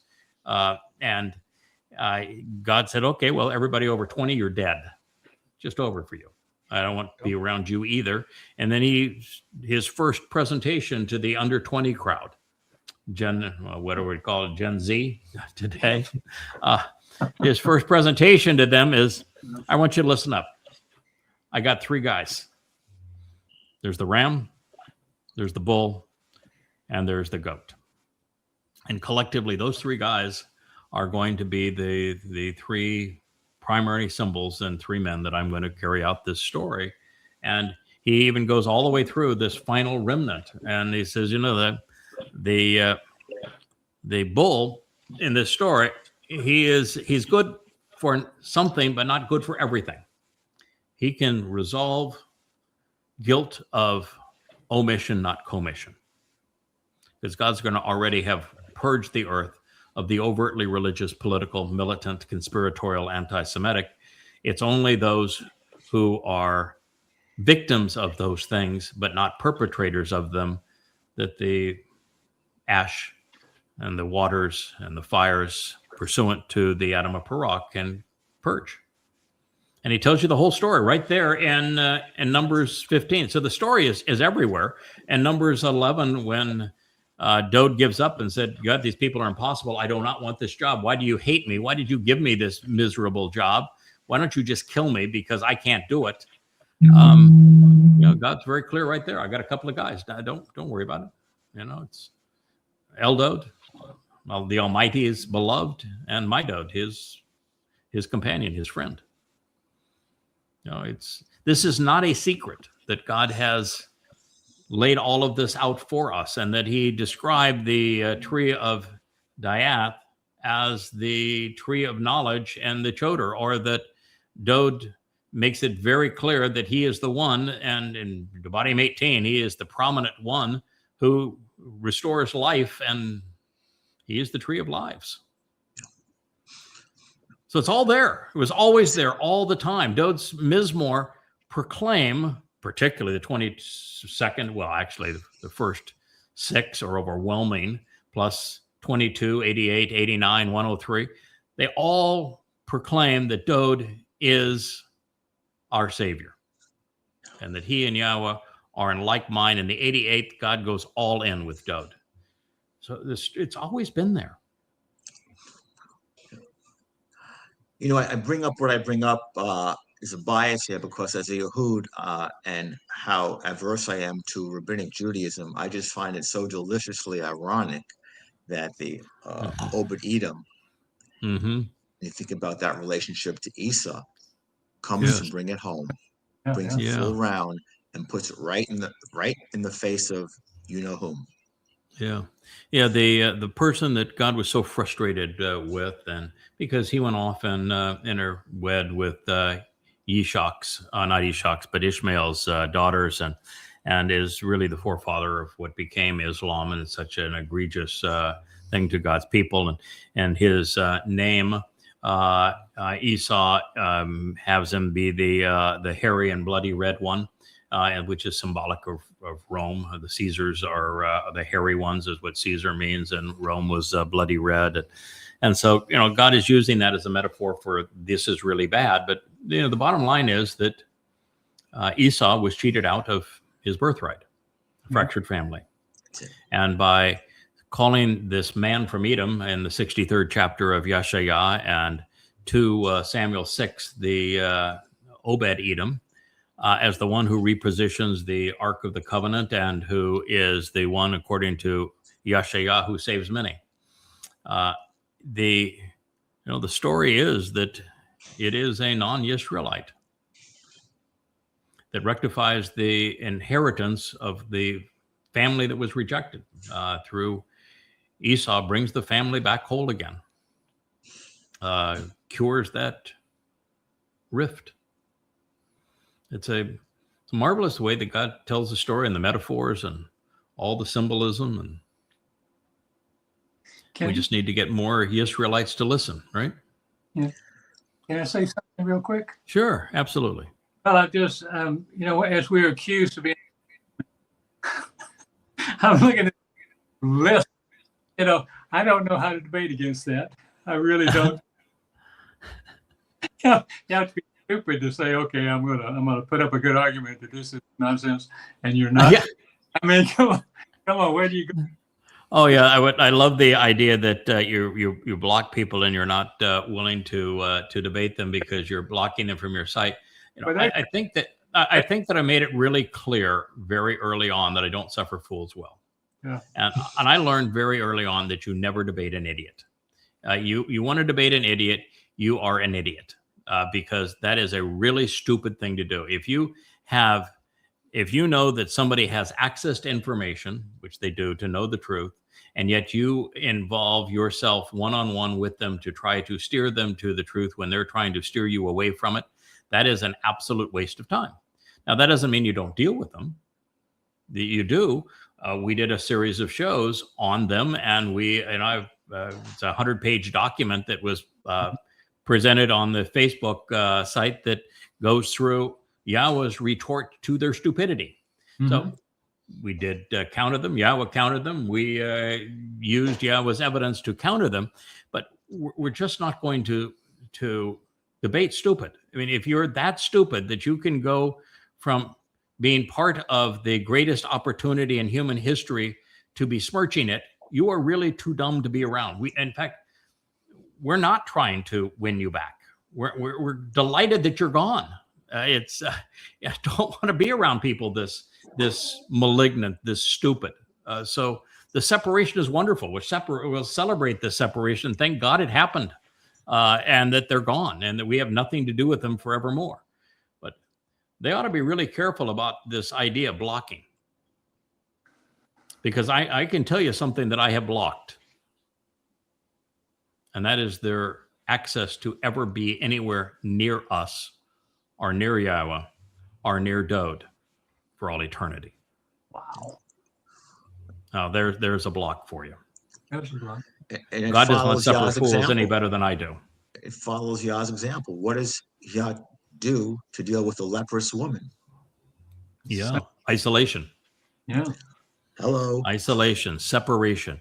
And with Miriam, who said, "Oh, I too speak for God," it did not end well, because God not only used Miriam as the example for divorce. In Devarim, when her name comes up the last time, it is as an example of divorce. That is not what you want when you're trying to reconcile a relationship with Yahweh. But the worst episode in the history of the Israelites took place at what's called the waters of Meribah, right? Yeah. Meribah is based on Miriam's name, is it not? Mm-hmm. Do you know how Yahweh identified the location of the waters of Meribah and why it's called the waters of Meribah? Because guess who's buried there? Oh, Miriam. Miriam. Miriam. Yeah. Interesting. The bitterness oozed right up from the ground where she was. So no, there's certain things there's just no coming back from. And this is an example. And by the way, when I saw this post and how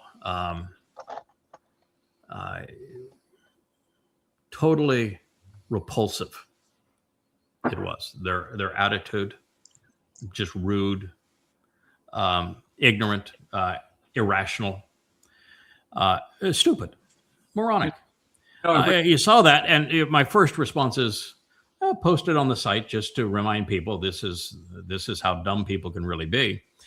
But I said, yeah, I don't want to. In fact, at the beginning of the show, I said, guys, I don't have a problem bringing it up if it comes up as an example, as a learning experience. But other than that, let's let it lie, because they don't mean squat to me anymore. In fact, I'm delighted that they're gone. But they do mean something to you. YAHOWAH is not going to let this lie. And for lots of reasons. One is that he needs us to have that empathy. He needs us to know what it's about, because that's the issue with Israel. That's what we're trying to resolve right now in Israel. We can't appreciate how difficult it is to resolve that fractured family with Israel without having a taste of this. So God wants us to know about it, and he wants us to know that he's written many prophecies about it, and specifically how we're to deal with it based upon how he dealt with it. So that part of it, I think, is really reassuring and enjoyable. And I love what we can learn from this, and sharing with everybody what we can learn from it, I think, is exceedingly valuable at this time. But, as a group, there's like 8 real active participants in their We Hate Craig and YadaYahowah page. It's like, how many followers? I mean, it's just there may be 70 in the whole one group, but there's less, about a half a dozen that that like to speak out all the time. Maybe 12 total that are yes. So 70 total, and of them 8 to 12 that are active little malignant demons. Well, in their group, they're not all loyal to them either. No. So anyway, that's there's people in that group that very helpful, of the 70 that are actually helpful, because I get feedback. But it is important. I mean, God would not have told us the story of what Dowd's wife, Michal, had to say if it wasn't important to God for us to know that. It would not have been important for God to expose the rift between Sarah and Hagar if it wasn't important for us to know that. It wouldn't have been valuable to God to tell us about the rift between Miriam and how he dealt with it and Moshe unless it was important for us to know it. There's no reason for him to tell us that he had Hosea marry a temple prostitute unless it was important for us to learn a lesson from it, right? Yeah. So, and the same thing is true here. It wouldn't have any value if it wasn't for the lesson that we can learn from it and the empathy we can draw from it and this understanding. This is a really small club. In the garden there were 2, and then there were none. And, it was all the way to Noah again before there were 8. And then you have to go to Abraham and Sarah, and there were 2, and then the 2 became 3, and then 3 ultimately became 12. And, that was a start. It didn't play out very well for a very long time. But, God's not looking for a big crowd. When it was time to present the ultimate fix for Adam, to show that it is possible for a man to work with God, to earn God's trust, to listen to him and respond appropriately, to fail and then succeed. Dowd. Mm-hmm. There wasn't a whole lot of people around Dowd that were on the same page, were there? Not at all. No. So it's, and when God went through the prophets, there's only like 20 of these guys that really have a significant amount to say about YAHOWAH. Not a lot of people. It's a small club. You know, we're going to have a chance to make that club significant come Towrah, Bikuwrym, and Sukkah. And we'll have 1,000 years to work on it, but it's at this point, it's a small club. There's a reason that God speaks in such small numbers about all of this. But that's fine. I don't think God's the least bit concerned about the numbers. No. Quality. Yeah, it's quality. It's not quantity. And the quality of that relationship is really ascertained more from what we learned in the garden of what Adam was not and what Dowd was. It's that comparison between those two individuals that tell us what God wants and what he didn't want. And so what he wants is listen, respond, engage, contribute, and show that you are reliable by when you make a mistake or you trip, that you not only get back up, but you learn from the experience, you grow from it, and go on from there. God's looking for people that are interesting, that he can rely on, that he can trust, that he wants to share eternity with. And so we actually have the opportunity to earn God's trust by listening to what he had to say and responding appropriately and then sharing it. That is why we're here. So we didn't get to a single statement from the garden. We were headed back to Bereshith 2:9. Maybe I should read it just so that we can say we did. We can tease it for episode 3. We did. So I will share it, and then we can feel that we did it. But I think that sharing the entire purpose of that story and what it means to us now and what it means to everyone who is listening that wants to be part of forevermore is the essence of what God is explaining here. And I don't think there's anything we can share that's more important than that. But here's Yahweh's words. It says, Yahweh, who is God Almighty, he enabled life to sprout up and grow from Ha-Adamah. And Ha-Adamah, you can say, is the ground and the earth, the soil. But it's also the Hebrew word for man and red. And so it is the term that Yahweh uses before Parah to speak of this bloody red man of the earth, who is a productive and fruitful bull.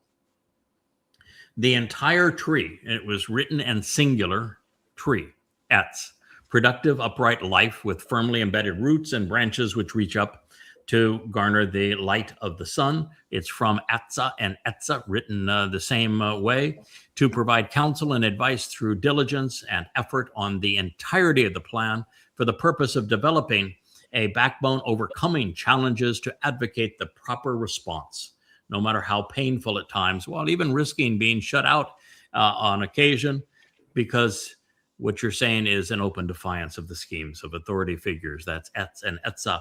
He is delightful, according to God. He's desirable. He's pleasing. He is fruitful. And you could say it is if you wanted to, but it's written as he is. And God is speaking of the symbolism of the tree, and he's happy with him. He says, he's delightful. He's desirable. He's pleasing. He's fruitful. He's delivering a productive and treasured harvest.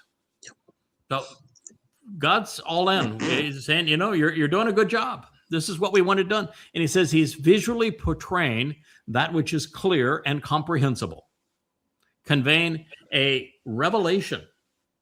This is Moreh, which is God saying that this is a revelation from God.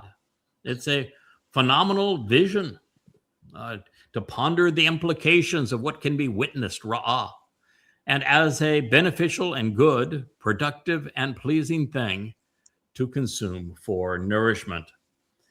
Ha'etz, the tree of Ha-Shamim, of lives, of renewal and restorations, was in the center of the Gan, this sheltered garden, along with, in addition to, Ha'etz, the tree of Dayath, the knowledge, the acquisition of information, of good and productive, of Tob, of that which is beneficial and proper, favorable and desirable, agreeable and pleasing, as well as bad.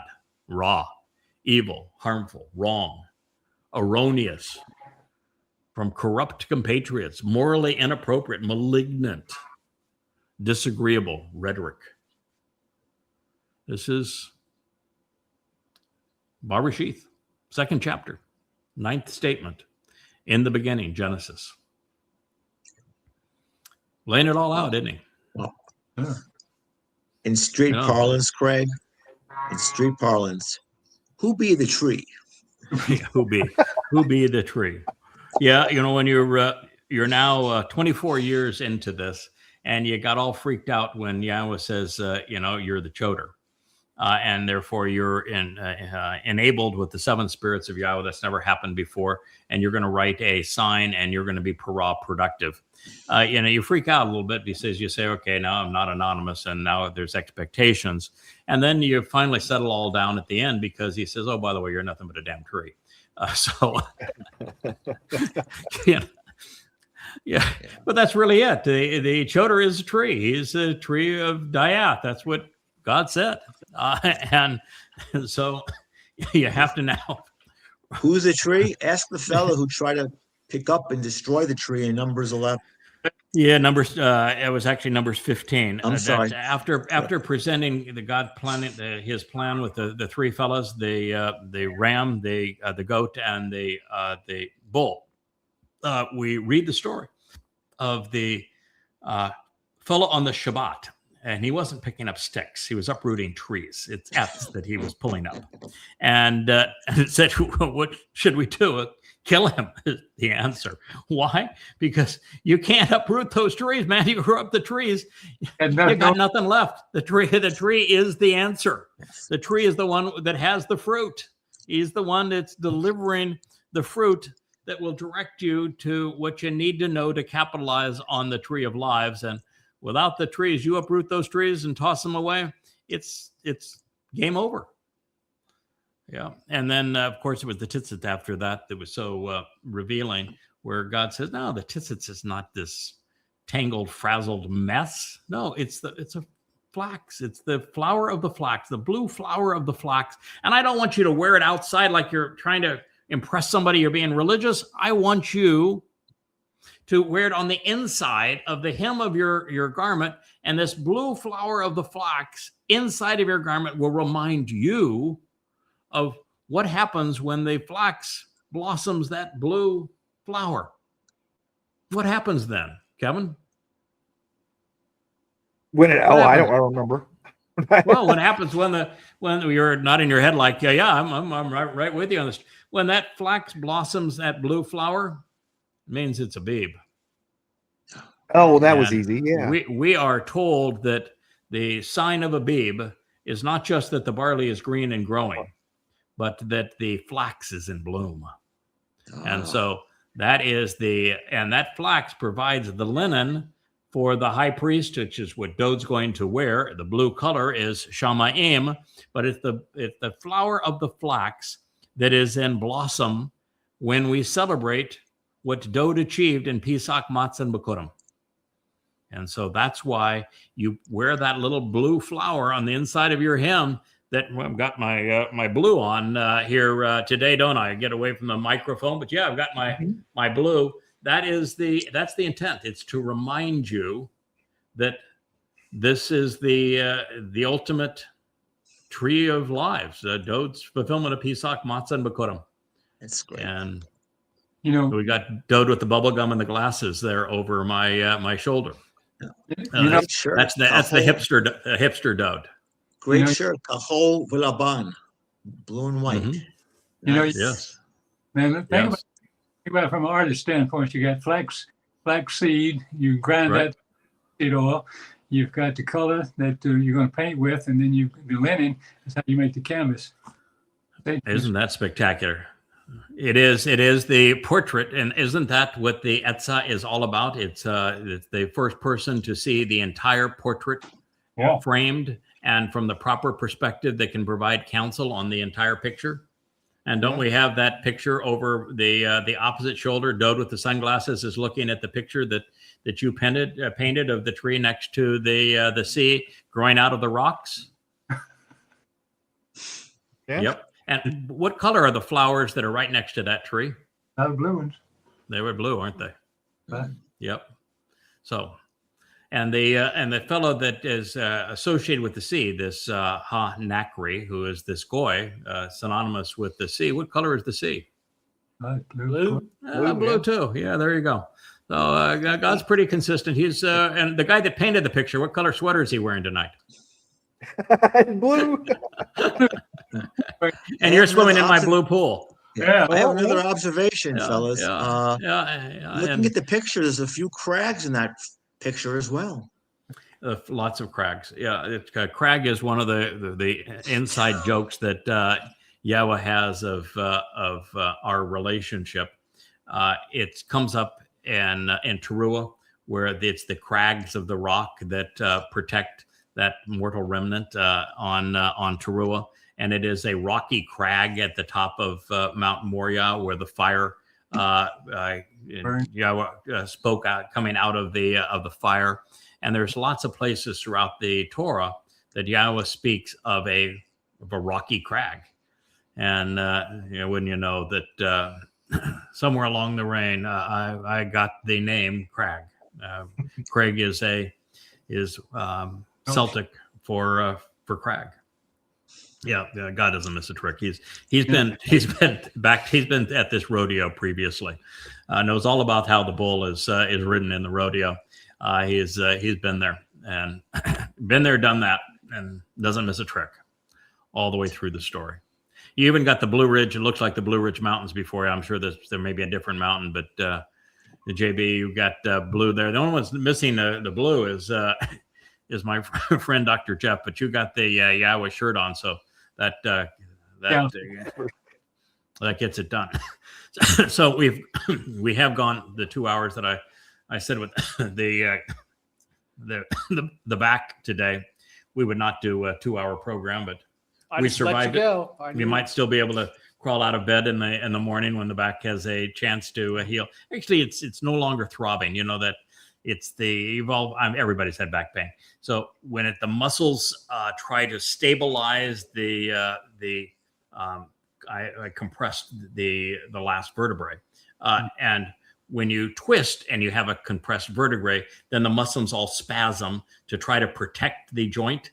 And it's when the muscles spasm that creates the pain. And so they're not spasming anymore. It's just the irritant. And you go through the process. We've got to have some pain now and then just to know you're alive. know you're alive. To say, all right, I can work through this. This is I've had worse than this, and that's all part of it. God wants us to trip and fall. That's that might sound surprising, but that's what he wants, because without it, we don't grow. Without it, we don't get any confidence. Without it, we can't prove that we're reliable. So that's what we have. All right, Richard, I think we are done for this evening. Everybody have their compensation check. It showed up in the mail, right? The check's in the mail. Yeah, the checks in the mail. Yep. I have to declare it on my W-2, I guess. Okay. Yeah. Probably not. But, actually, I'll make a little pun here. On my W-Jew. Your W-Jew. Did you know? To talk about Leah's favorite line. Did you know? Well, I did know, and that's why we share. And I wish everyone a wonderful Shabbat, and that we will see everybody probably on Sunday is when we'll do our next program. I have been in a habit now of spending the Shabbat studying Yahweh's testimony and contemplating what he has to say. And so we'll do our next program on a Shabbat, and we're hoping to get back to the vlog on the blog, Kevin. That program we do together is my favorite now, and we're all stored up and ready to go. And so, good evening to one and all. Thank you for a wonderful couple of hours. Good night. Good evening. Shabbat shalom. Shabbat shalom.